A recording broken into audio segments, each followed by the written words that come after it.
guys won't stop talking. And you can pretty much do it Felger and Maz. in perpetuity. Yep.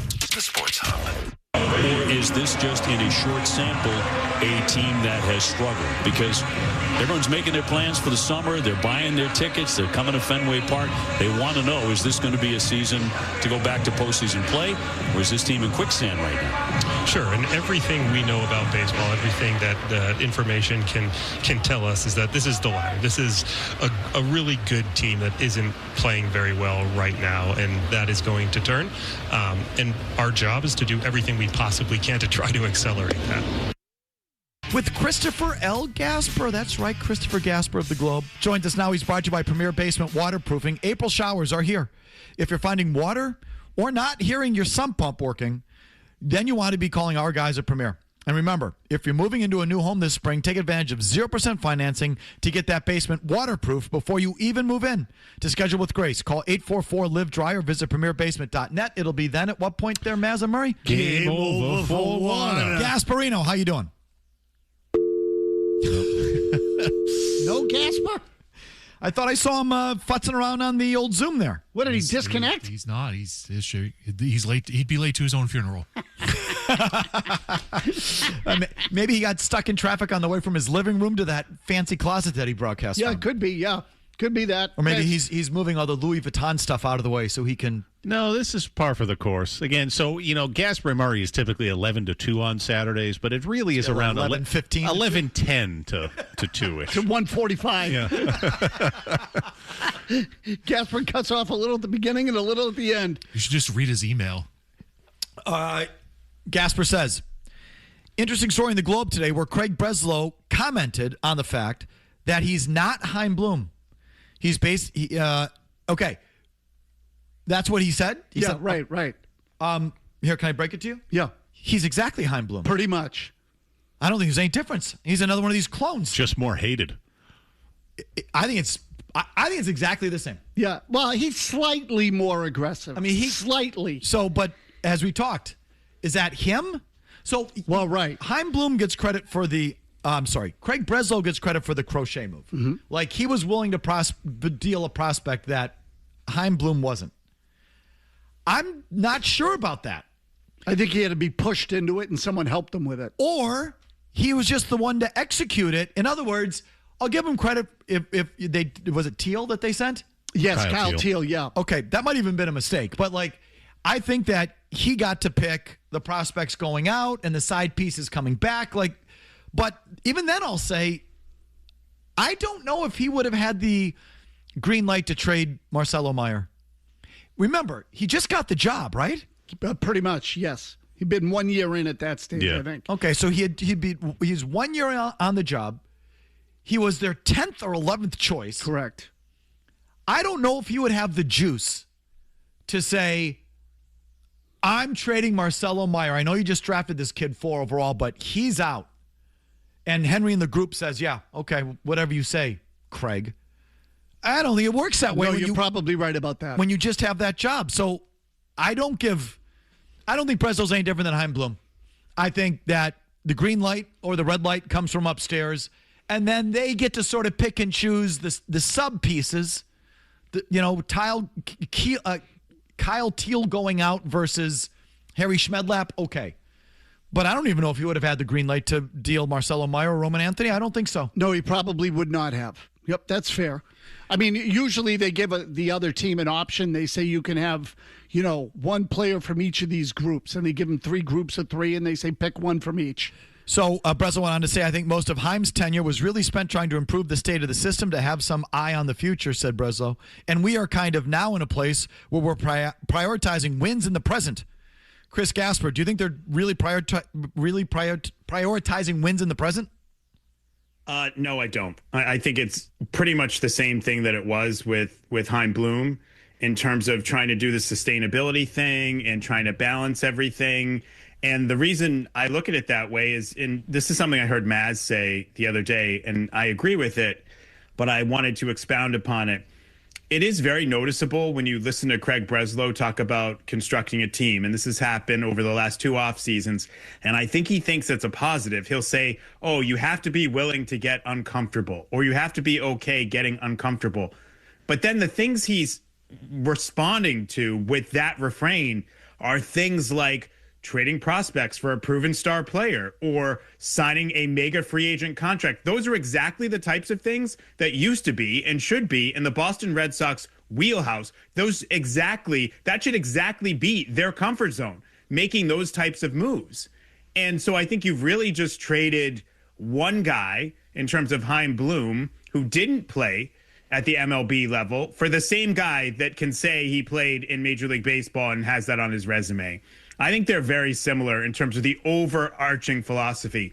Obviously, there are things that Craig Breslow has introduced to the organization that weren't there with Chaim. I think there are strengths that Chaim has maybe on the position player side that maybe Craig Breslow doesn't have. And Craig Breslow, I think, has done a good job of the pitching development pipeline. But the overall philosophy for both guys, and I don't think it's just ownership. I know that ownership wants this in terms of the sustainability. That's important to them. But I don't think it's just that. I really do think that they approach it from very similar angles. And I just have to go back to that whole idea of the way he frames the exact type of significant maneuvers and additions that the Red Sox should be making, a team with the Red Sox resources should be making. The fact that he frames them as being willing to get uncomfortable is really concerning to me. Chris is right. And for people that don't remember this, because I do remember, Chris said something a couple of years ago, it might have been a year ago, where I thought, well, that's a great thing to notice and a great thing to focus on.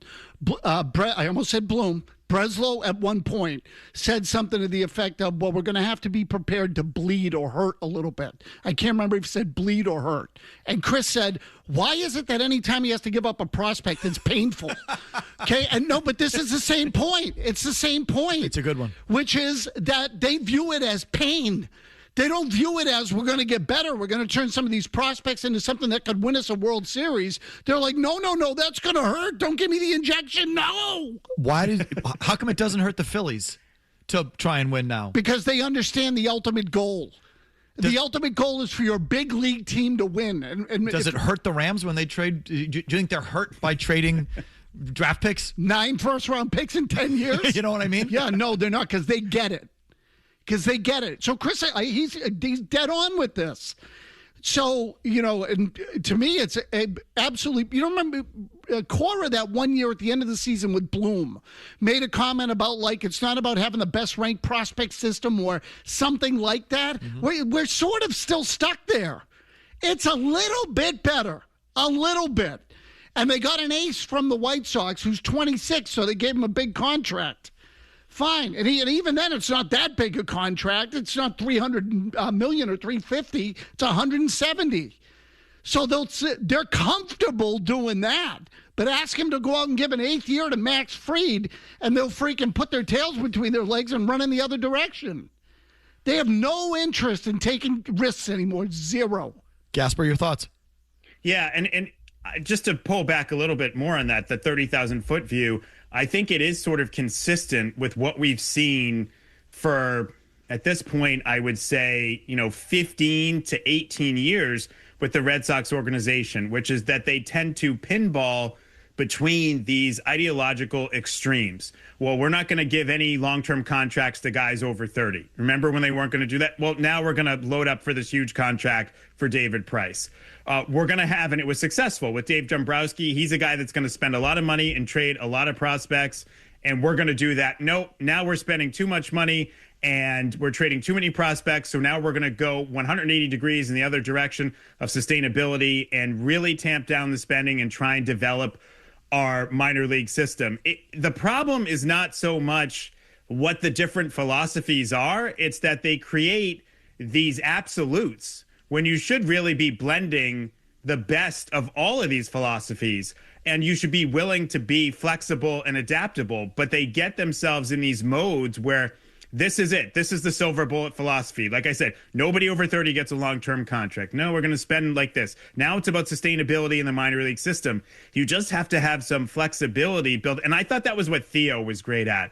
And you know this better than I do, Maz, because you covered him. I think back in the day, in his heart of hearts, if he were really an ideological purist, like Theo wanted to build it from the ground up with prospects and do it that way. But he also knew that that's not the only way to build a team, and that when you're the general manager of the Boston Red Sox, there are certain other things you have to do and other avenues you have to participate in, because that's your advantage. You can participate in avenues that other teams can't. And I thought he did a really good job of that, and he was really good at being able to steer the organization. And I would give the late Larry Lucchino a lot of credit for that as well. Unfortunately now, like I said, I think they just get in these ideological ruts where this is it. This is the one-size-fits-all way that we're going to conduct business. I mean, we've said it a million times here over the years, but the essence, Chris has got it right. He's got it right.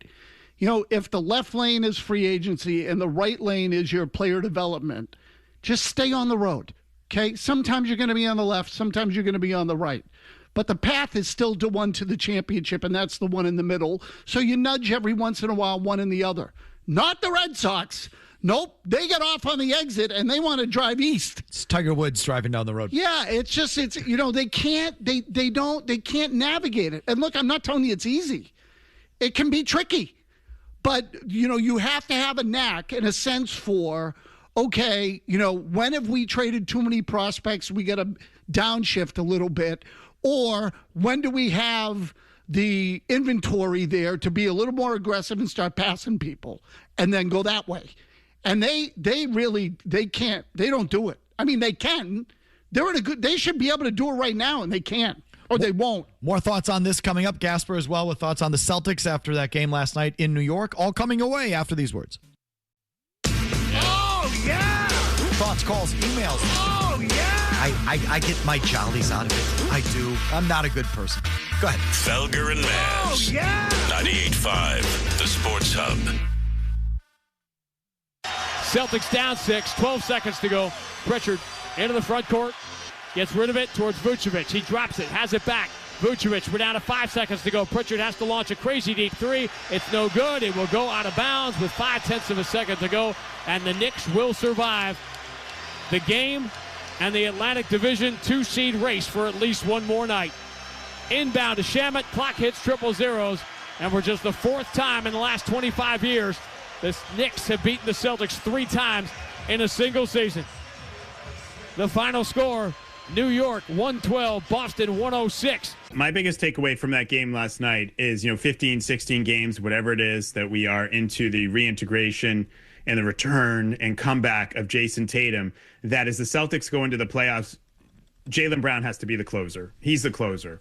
I think that Tatum, as well as he's played and as good as he looks, I think he's 85, 90% of what he was before the injury, but that extra 10 to 15% is his ability to perform and close consistently in the fourth quarter, which we haven't really seen. I've seen a couple of games. I think there was the Hawks game at home, the Hornets game in Charlotte, but not consistently. And he struggled in this fourth quarter. Now, I don't know if part of that was mental. Again, first time back on that court where he was felled with the Achilles, but he was not what he needed to be or what they needed him to be in that fourth quarter.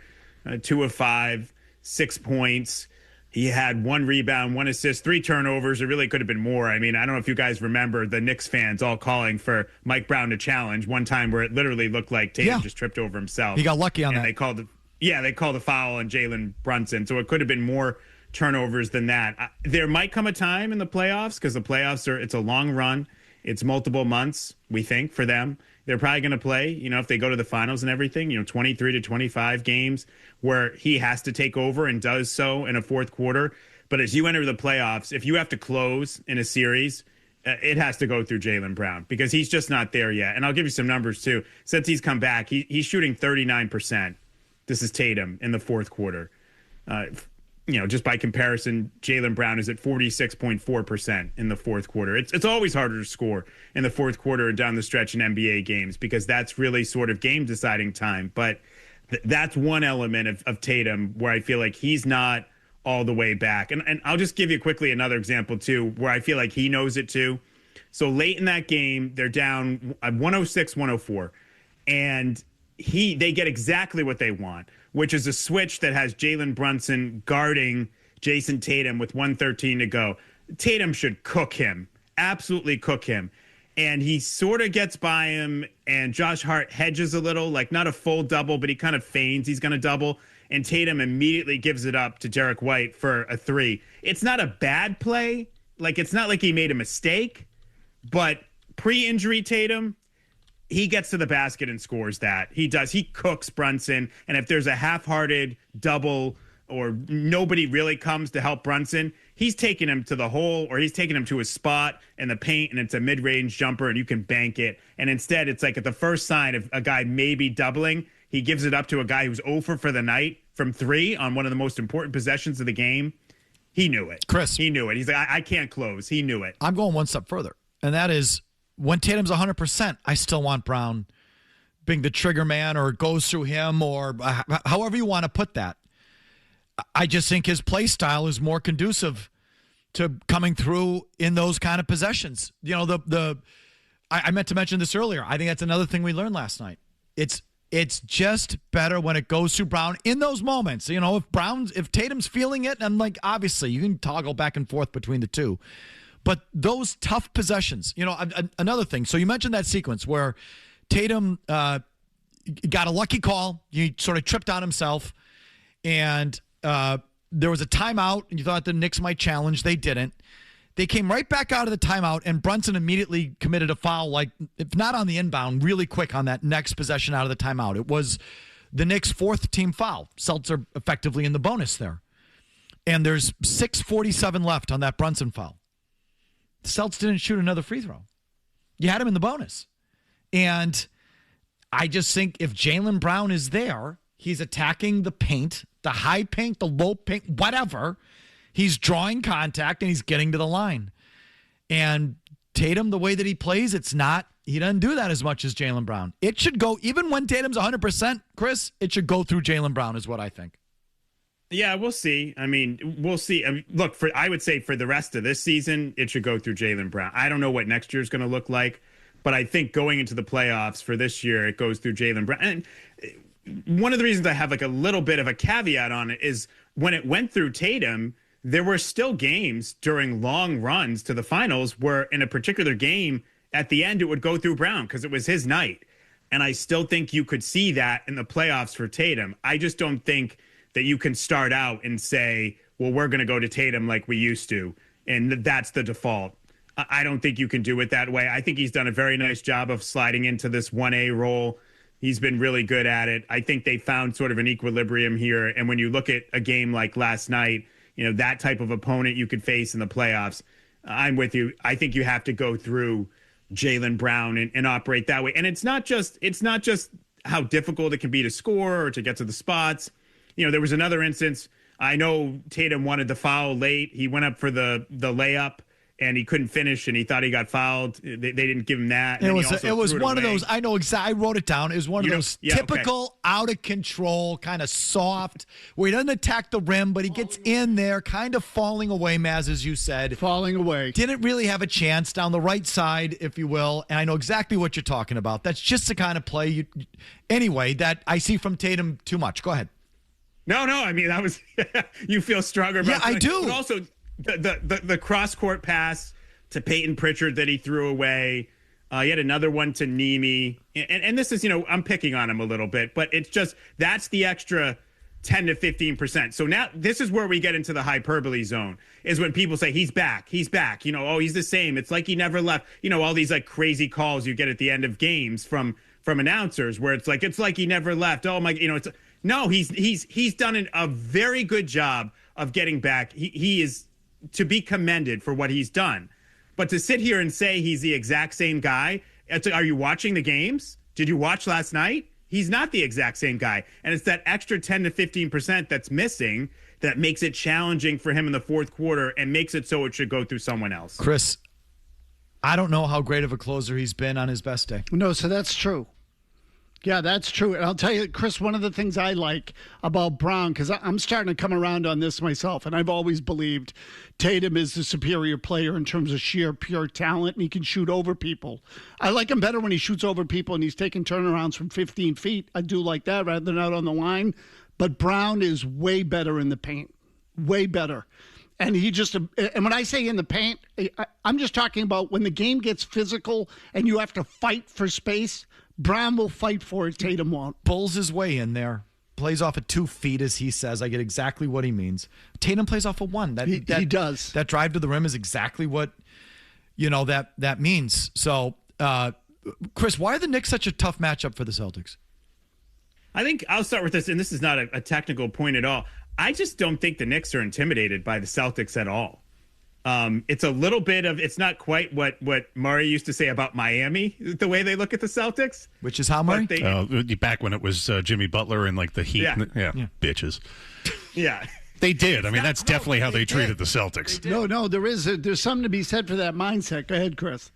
No, I don't think it's quite to that degree, but they're like, we can go toe-to-toe with this team. And also there's an element, I think, with the Knicks, they feel like as a group collectively, at some point, the Celtics will kind of let up a little bit. They'll get happy with the way they're playing, or they'll say, like, we just delivered our best shot. You guys are just going to stay down.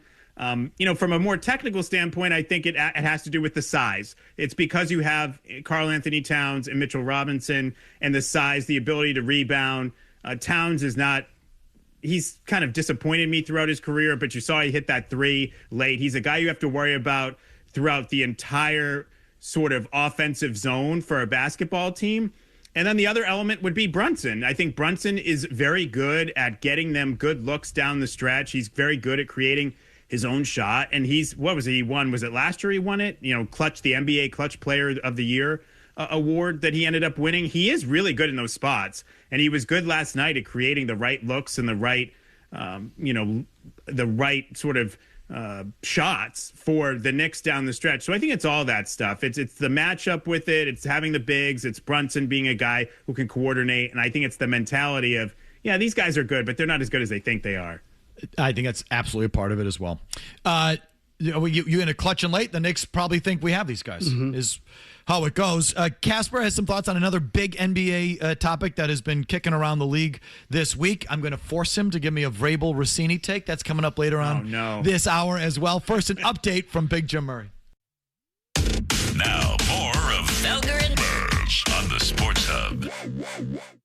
We have arrived at the tanking Super Bowl. I think it merits what we have to watch tonight. We've worked for months to get here. The teams have worked hard. We have arrived. I give you the Memphis Grizzlies versus the Utah Jazz, a game that nobody, and I mean nobody, wants to win. If Memphis wins this game, they could lose 7% chance at the top 4. If Utah wins this game, they could lose 10%. Do you know what Utah has gone through? They could lose 10%. Okay, so here's what's going to happen. Memphis has 12 players out tonight. I think legit might be 13. And another who's listed as doubtful. 90% of their salaries are on the bench tonight. Utah has 8 players out tonight. Peter, you think I am kidding what I'm about to tell you. I am telling you, if you showed up on the bench and dressed in a Jazz or Grizzlies jersey, the coach would not only put you in the game, he would run plays for you. This game today is going to be an embarrassment, and this game is the epitome of why the NBA is talking about changing the rules involving tanking and involving trying to have draft manipulation. Memphis have 12 players listed as out. Utah has 8 more doubtful. Ridiculous. Winnower said that 90% of Memphis's payroll will be out of this game. And Bontemps says this is why the NBA is about to change the rules on tanking, which I think we're all in favor of, unless Gasper's not. Chris, what's your take on this? I'm not in favor of any of the changes that I've seen that have been proposed, to be honest. I'm not as offended by, tanking or teams trying to reset as I think you guys all are. It doesn't bother me as much. It's sort of part of the circle of life of sports. And I think this year's a little bit unique based on how deep the draft is and some injuries around the league. Like a team like Utah, for example, they went out and made a move. They gave up draft capital to get Jaren Jackson, actually, ironically enough, from Memphis, right? And then he had a knee injury, and they ended up shutting him down. So, look, Danny is obviously and Austin are trying to do their maneuvering, but I disagree with Adam Silver and other people who think it's, oh my God, it's so much worse than it's ever been. And then also, I'll just say, I don't trust the NBA to fix this. I look at the 65-game rule which I think is well-intentioned. But we talked about this. I think I talked about it on this show, or Murray, it was Gasper and Murray. We talked about it. There was the report that Tom Haberstraw had that even with this rule, like 33% of stars are playing in the nationally televised games. And in the meantime, there are guys like Cade Cunningham, who I know is back now, Anthony Edwards and Luka, who are not going to be eligible for awards. That's dumb. It's dumb that those guys aren't out. So it's, once again, it's, to me, this is the NBA saying, oh, there's this little mosquito buzzing around that's annoying. What are we going to do? What are we going to do? Oh, we're going to try and kill it with a bazooka. And I just don't trust them to get this right. So what would I don't you do? like any of the proposals I've seen. Do you have a Gasper proposal? No, it's not a Gasper proposal. It's one that I saw Kevin O'Connor from Yahoo wrote about that apparently came up in a recent Board of Governors meeting, which was that you wouldn't really change what's happening now in terms of the 10 teams that don't make the playoffs / play-in. It would just be those 10 teams eligible for the pick. But what you would do is the 3 teams that finish with the 3 worst records would actually get slightly worse odds than teams who finish 4 through 10. So you'd be taking away the incentive to sort of finish in the top 3. What's wrong with that? No, that one I like. That's the one I've seen that I like the most. Okay. But that's not one of the ones that's been released by, but I say by the league, like kind of leaked by the league as a serious proposition. Yeah, I don't like the one with the 18 teams and the flattening of the odds. Can you just imagine, like, the Celtics are where they are, and I thought they'd be better than a lot of people did, but even I didn't think they'd be this good. But let's say they were bad. This was like a full gap year, bridge year. They were the 9 seed. By bad, I mean a play-in team. Yeah. Let's say they were a play-in team, and under the proposal that seems to have the most traction in NBA circles, the play-in teams now get thrown into the lottery odds, and it's all flat, so everybody has the same odds. So all of a sudden, the Celtics, with Jayson Tatum and Jaylen Brown, get the number 1 pick and pick like AJ DeBonsa or Cameron Boozer, or whoever you want it to be. Darren Peterson. People would lose their minds. You'd just be swapping one problem for another. So I think it's a little bit short-sighted, the proposals they have on the table now. This one I saw Kevin O'Connor tweet out about, I could jump on board with.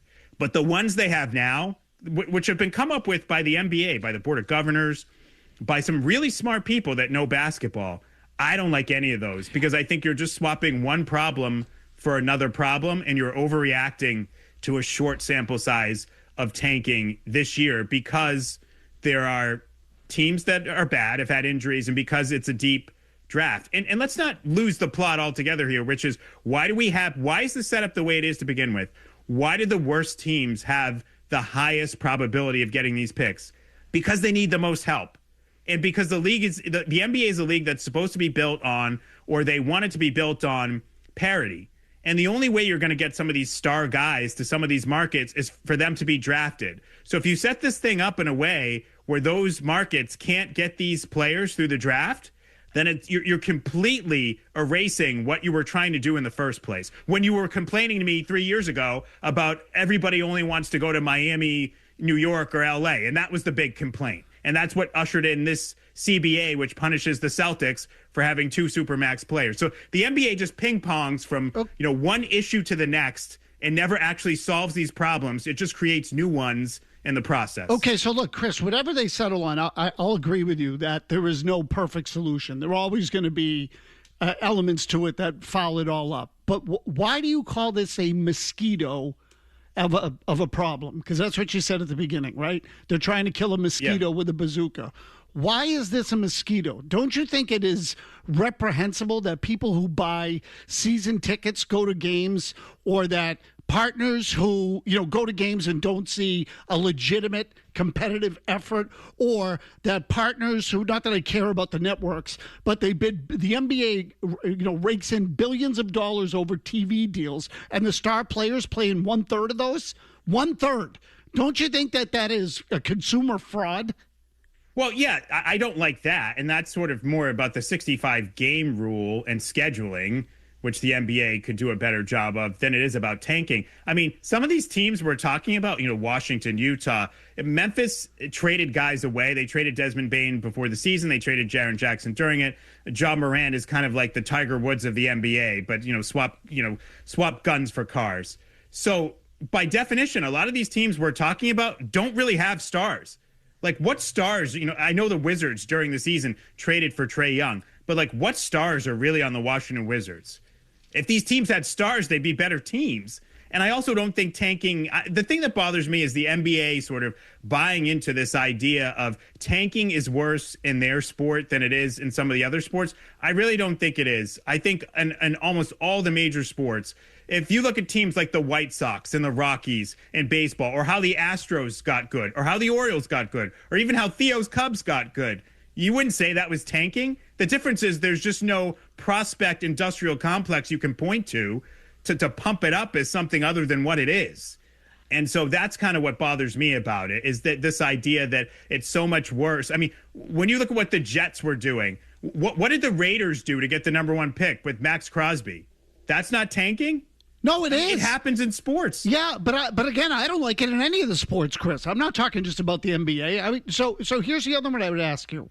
What about financial penalties for teams that finish last? I just think, jumping in, I think the thing that you said Ian O'Connor proposed is close. What if you made it so if you finished 30th, 29th, or 28th, if you finished in the bottom 3, you can't get the first pick? Anything that would incentivize jockeying that involves winning, I think would help solve the problem. Sure. And so, yes, there'd be jockeying then to be 27th, but at least you'd have teams trying to win down the stretch versus doing what's happening tonight in Memphis and Utah. And I think that I'd like to see that. The worst team can't get the first pick. The bottom 3 teams can't get the top 3 pick. Something along those lines, I think, might do it. Yeah, look, I'll take anything that reduces the problem. I'll also take... Don't reward sucking the worst. I also, the more I think about it, and I know it'll never happen, but the financial penalties I love. What owner wants to pay $50 million if he finished with the worst record in the league? I just think that takes it off of, I don't know, fans care less about the owner getting fined than they do my team's trying to win tonight when I'm watching. And I know the owner's going to put the pressure on. Yeah. He's going to put the pressure on the organization to make sure the money stays. For the fans, that's Naz's point. Yeah, no, I get it. But for a fan, it's going to mean more.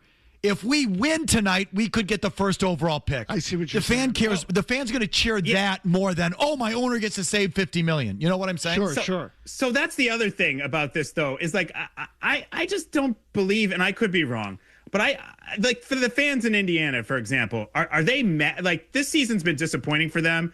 Obviously, they knew Halliburton wasn't going to be there. But do they feel like they're being ripped off, or are they like the true fans, or are they sort of like, oh man, I hope we get a good draft pick so we can compete for a championship? I don't know if fans care about this as much as the league or media people care about this. And I'll also say this.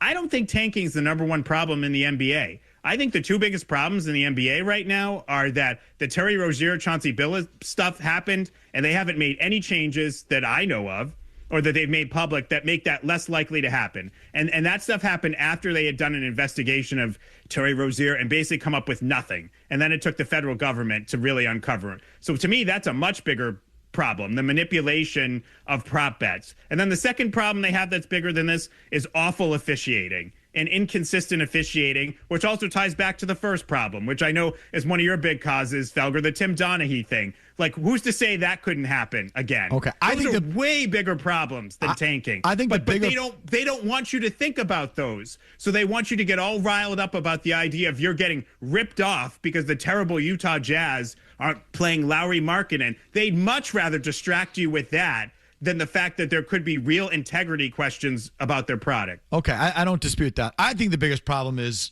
on the high end, the best players don't play enough in the big games. It's just you get a marquee matchup, and it's never best on best. Exactly. Someone's always out. That's not tanking, but that's Denver resting Murray because they're on a back-to-back. Or it's, and I know he was legitimately hurt, but Brown, Celtics are playing back-to-back. So Brown's out last night. He's in tonight. Tatum's out. You can never, and last night's a big playoff preview. And you don't get all the guys out there. And that happens over and over. And the Celtics have had, I want to say less than 5 games against these big teams where everyone played for them and everyone played for you. OKC here at home last week or the week before was one of the few times that's happened all year. That to me is like the biggest problem. But Chris, you're filibustering. I'm not going to allow you to do it. When we come back, Chris on Vrabel and Russini right after this. Boston's best sports talk. You can count on it. 2 plus 2 is a 5. Me sento un po' abbacchiato perché Felger and Maz. Breaking news. The New York Post spots Patriots coach Mike Vrabel and The Athletic's NFL insider Dianna Russini getting cozy together in Arizona. Today, the New York Post posted photos of the Patriots head coach along with The Athletic's NFL insider getting cozy at a boutique resort together in Arizona. Now, Vrabel and Russini both told the New York Post that while it may look like something, they actually were both there vacationing with their own set of friends, that they had other friends who just weren't in the picture. Sure. He's been sniffing around this one for a while. I feel he's taking a little bit of a victory lap on this one. Gasper, your thoughts on this story? Go ahead. You are not muted. You are up. Go ahead, please. Nice try. Oh, you guys can't hear me? No, we can hear you. We can hear you. I'll tell you what. I'll give you my thoughts on the story if you can give me 15 seconds, Felger, on Amanda Batula and Wes Wilson. Sure. I don't know who those people are. Oh, you still don't know? Come on, I brought this up on the show. You know, the Scamanda thing. Wes Wilson, Amanda Batula. How can you not? Are you not reading your Us Weeklies on the plane? I must have dropped them. I must. Yes, I've let it lapse. I'm sorry. I don't even remember you bringing this up. I remember. Did. Scamanda. You got nothing for this? Yeah, I don't know. So here's what I'd say. I know Dianna a little bit. I think she's a very good reporter. Obviously, you know, I know Mike. I'll just evaluate the situation strictly from a journalism news standpoint and what stands out to me. So you have this report from the New York Post. I actually don't think these photos are terribly incriminating relative to what they're saying. In other words, what they're saying is this is some romantic rendezvous. There's no clear proof of that in the photos. You don't hold hands with friends like that. Sorry, go ahead. I'm sorry. I had something in my throat. There's no clear. I don't see anything there that's clearly romantic. So I look at that and say, okay, they don't have them. They don't have it all the way. Can I just stop you for 1 second, Chris? I know. If that was your wife, if you just opened up page 6 and that was your wife, how would you feel about that? Well, it depends on who the friend. I mean, if it's some of the male friends that I know that she has, I'd be okay with it. Okay. Based on, you know, some of the male friends that I know that she has. Mm-hmm. And if she told me she was going ahead of time. So that's one question I have. I agree with that part of it. I agree with that part. The spouses know they were going ahead of time. Okay, on this trip, whether it's, you know, people. So here's the problem, I think, for Vrabel and Dianna. Both of them are saying there were other people there. There's no photos with anybody else. If you look at, you know, social media, and I happen to follow one of these people on social media, they're not shy about posting photos with other people. So it's like kind of weird to me that there's no like group photo there if you're saying that it was two groups of people that met up. Where are the photos with the other people? The other element is, where are any of these other people to speak out and say, oh yeah, I was there. You know, look, they just made that photo when it was just the two of us. But actually, if you look outside the shot, you know, I'm at the pool too. Has anybody come out and said that yet? Not that I've seen. No. Okay, so that's a little strange too. And then the third part I would say, and this is just me, if I'm Vrabel and I look at this and the New York Post is, you know, page 6 is misrepresenting this as badly as his statement indicates that they were, then I would immediately sue them. I would be suing them for libel. So that's a little bit of a tell, I think. And let's be honest, we those of us in this industry, we know that, you know, the Patriots are not an organization that is necessarily shy about, you know, threatening some sort of legal action if they feel like a situation has been misrepresented or somebody within the organization has been misrepresented. So the fact that that hasn't happened yet. So it's hard for me to read this because, again, I don't think the New York Post, like, caught him the way they think they caught him. If you read it, what they wrote, and you look at the pictures, it's like, I can see where you would infer that, but you didn't catch any of that. You really didn't. And then on the other side, there's their story. And I'm like, well, who's backing up your story? So that's how I feel about it. As far as the Patriots litigious thing, I mean, it's not like I've seen a website coachoutdoing.com in context, anything like that. That's right. There are no websites like that. Chris, how big of a hit? Obviously, it's a big problem for Russini and as a journalist and all of that. That's self-evident. And she's good. She's very good at what she does. I know, people like to knock her even before this. They would kind of get on her, but she is a good journalist. How big of a hit does Vrabel take? That's a good question. I mean, coming off a Super Bowl season, this fan base, which is kind of like do no wrong. I mean, look, let's put it in this context. And again, I fully understand that in one of these situations, at least, the charges were dropped. But going to the playoffs last year, you had 2 players accused of violence against women. Didn't really seem to bother the fan base very much.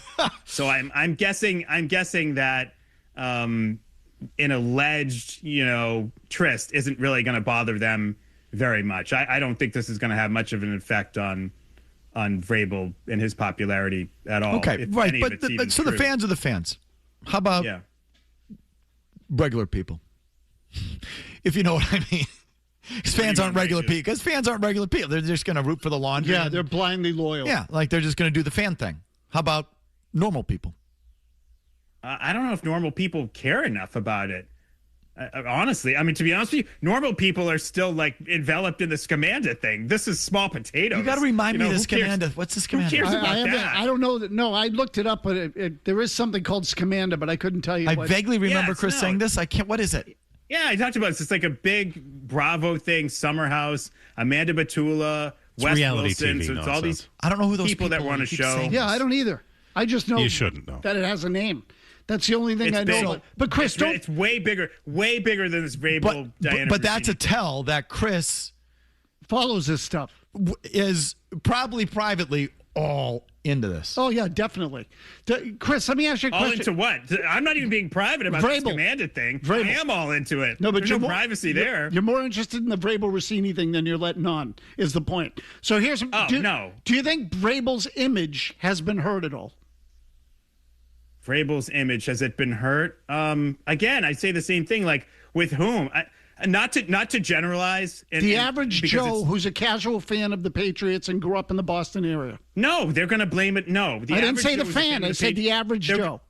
The average Joe who grew up in Boston is going to blame it on Dianna if it's true. They're not going to blame Vrabel. Unfortunately, that's always the way these things. We've seen some of these things in the past, right? How about you? Connections between coaches and female media members. It's never even. How about it always you? Comes out. How about you? You're a normal person. How about you? He's a normal person. You are. Do you look at Vrabel differently today? I'll tell you this: as a normal person, I'm much more into the Scamanda thing than I am into this. I'm much more into that than this. Yeah. Are we past 5 o'clock? Yeah. You were late. You owe us 4 more minutes. Sit your ass down. You're going nowhere. Okay.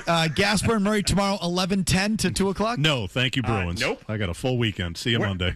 We have, just like James Hagens, we have the day off. Okay. You folks can call us on whatever I know you're not afraid to talk Vrabel Russini. Chris, thanks for coming by. We appreciate it. All right, good to see you guys. Talk about that. Anything else we've had on today? Sure. There's a full list of things. Full phones will go right to you after Murray's 90-second update. No commercials.